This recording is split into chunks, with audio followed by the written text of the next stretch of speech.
Hello, welcome back to another fabulous video. I'm Jacob here in Jacob's Books Corner. We're in a book corner, guys. It's crazy. I'm so excited to be here. I have a brand new setup, obviously. It's the first video you're going to see in it, and it's going to be my wrap up. Before we get started, I want to talk about the book I'm currently reading. Emma Books is starting to do this on her channel. I just love the idea of kind of putting it in different videos and stuff in the beginning, but I can kind of remember where we were at, you know, when I recorded this video. And so my current read right now is actually Song of Achilles, and I'm adoring it. And yeah, I don't really have many opinions about it. I'm doing it for another side video, which I'll talk about later on in this video. But these are my new bookshelves and stuff. They're not perfect, so I have yet to actually decide on if I'm going to show them off or not in a bookshelf tour. I do have a video hopefully coming really soon of me building them, ironically, while listening to one of these books in Song of Achilles. But my other phone, I'm having a hard time transferring over any of the footage, so we'll see if any of the videos I had planned over or even filmed over there are going to be even usable. And that includes, by the way, this one video. But I have a selectment of books sitting right here next to me. Plus, we have a few more books to go over as well. So I want to run through those ones first. The one's going to pop up on the screen just so I can remember what they are so we can talk about them. The first one we're going to talk about is Yes, Daddy. This is by Jonathan Rampage. I know he has a hyphenated name. Well, it's hyphenated, so one of his last names is Rampage. And this is about a boy who's in New York City. He is, I want to say, 18 when the book starts, somewhere around there, maybe 17 or 18. And he ends up meeting a guy who is a prolific writer / producer for Broadway plays. And he kind of sets himself up so he would be introduced to this man and kind of, you know, have a connection with this man. And he ends up getting invited out to his summer home with a few of his friends, where some really sinister stuff starts to take place. This is a Me Too movement book, and so it takes place with it has centered around a lot of different very graphic topics, and it's all handled in very graphic detail, which I thought was done really well. I've seen a few other people criticize it for being a little bit overtly graphic, but I think it was just perfect enough for my personal taste. In my review for this, I thought that it was like if Jude had his own book. I don't really know if I would stand to that contestment or not, because I really need to read both Little Life and this again to really make that comparison. But in my opinion, at this very moment and when I read it, that's what I felt like. This was a 5 out of 5 stars for me personally. Next one we're going to talk about is Survive the Night by Riley Sagar. Riley Sagar and I have a very mixed relationship. I want you guys to let me know if you want me to do a full-on review where I would talk about this book in a non-spoiler and spoiler fashion. I do have a video talking about, and I'll link it up in the cards or down below, Riley Sagar's whole entire backlog and reviewing them. And so I don't know if you guys want a follow-up video for his next books that we're going to be talking about. So let me know in the comments. Survive the Night follows a girl in the 90s as she gets in a car with a random stranger after her best friend is murdered by a random stranger in a car. Obviously, not the best circumstances. And I gave this a 2.5 out of 5 stars. I think I'm one of the lower ones I've seen so far, especially in popular thriller readers on BookTube. And that is just because I really end up hating the plot twist. I saw it coming from page 3. So I knew exactly what was going to happen, and so that was really annoying. So I'd say the first 70% is a perfect thriller, like, oh my god, it's amazing. And then the last, I'm going to say 30% of the book, I really like the last 10%, but the middle section in between there, 80 and 90%, no. Did not work for me. I really hated it. It got a 2.5 for me, personally. Then I ended up reading For Your Own Good by Samantha Downing. I'm going to be doing a whole entire non-spoiler and spoiler review for this book, so I'm not going to go into great details of my opinions here. I ended up eventually giving a solid 3. I think it was a 3.5. I think it might just be a solid 3 for me personally. This is nowhere near as amazing as he started it, and also I don't think as daring as her first thriller, and then as My Lovely Wife. I think both those excel and also try different things and make it a little bit more interesting, whereas this one I felt was a little bit more basic. This one follows a school, and people start to get murdered, and for no apparent reason. Well, there is a reason, but I don't want to tell you what the reason is. It also kind of follows a whole group of people who work in that school, especially centered around one specific teacher. So those are the 3 books that I read that I don't have a physical copy of, and let's jump into the rest of my selection. The next book we're talking about is Lie With Me by Philip Benson, translated by Molly Ringwald. This was recommended to me because of Calling By Your Name. This has been on my TBR since like 2017 or something like that. This follows, it's written over in France, not French. set over in France, and it follows a boy who, when we meet him in his high school year, he ends up having a quickie with this guy who he really likes, and this guy keeps playing him off and doing really some shady stuff just because he's not really come to terms with his own sexuality, and we end up following this character throughout most of his life, or through a portion of his life. It's about the exploration of this one person and how much he has taken over his life, even since he wasn't really in his life at all. I give it a 4 out of 5 stars. Molly Ringwald's translation, I obviously can't read the original version, which was written by Philip Benson, which I'm pretty sure is beautiful. I just didn't really like a lot of, it really just made me kind of mad. So I would say that's the biggest thing that I had a problem with it, was the writing itself. The next book we're going to talk about is this Essential Dickinson. This is a curated collection by Joyce Carol Oates, which is something I do want to read. I just did not really like her combined collection of Emily Dickinson poems.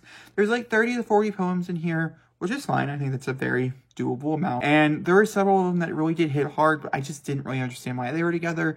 And the introduction, I didn't think did not do enough good job for me personally to be like, okay, yeah, I get it here. I don't know. I do plan on reading more of Emily Dickinson's collections, as I do enjoy Emily Dickinson a lot. If you're interested in Emily Dickinson and you're looking for somebody else who curated a collection of her poetry that you've never read before, maybe I recommend you pick it up. I don't know if I rated it. If I did, I probably gave it 4. Then I read The House of the Carillion Sea by T.J. Klune. This follows Linus as he goes off from upper management, so he works in this department of magical children, where he goes around looking at different foster homes, making sure that they're safe for the magical children being held there, and upper management sends him over into a stage 4 classification, which means he's not even allowed to view the information until he gets to the actual island on the Carillion Sea.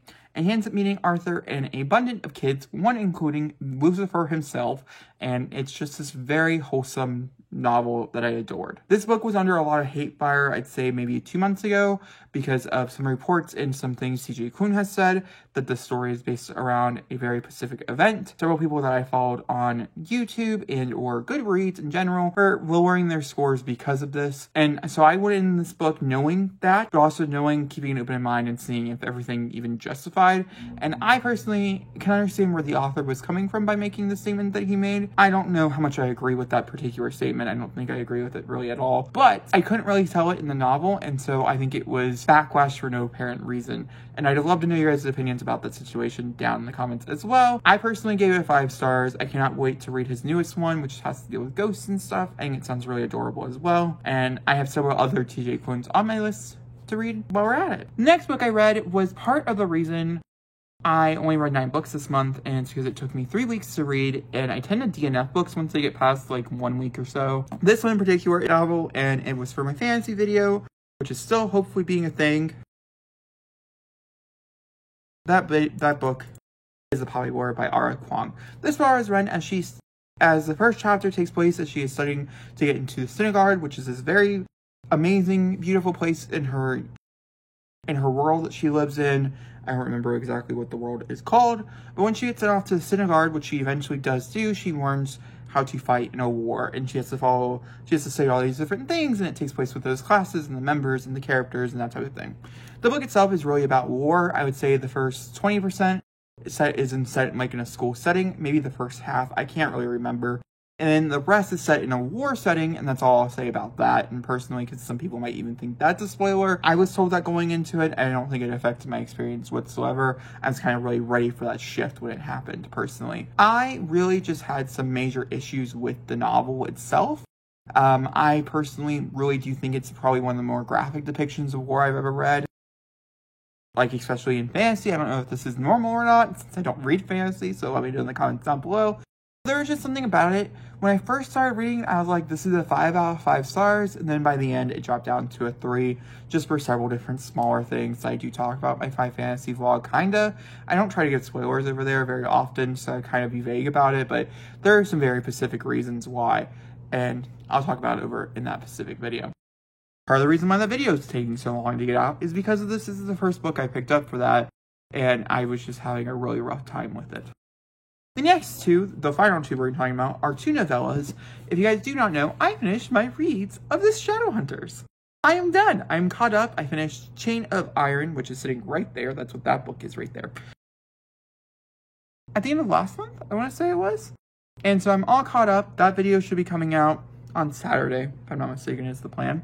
And so with this, I am starting my reread already, because I could not help myself, of The Shadowhunters. And the way I'm doing that, I'll have a whole video talking about it, but in very, like, early terms or whatever. I'm reading it in timeline order, which means we're reading from novellas into the Infernal Devices, into The Last Hours, into The Mortal Instruments, and there's a lot of novellas in between there, and so I'm reading every story in timeline order.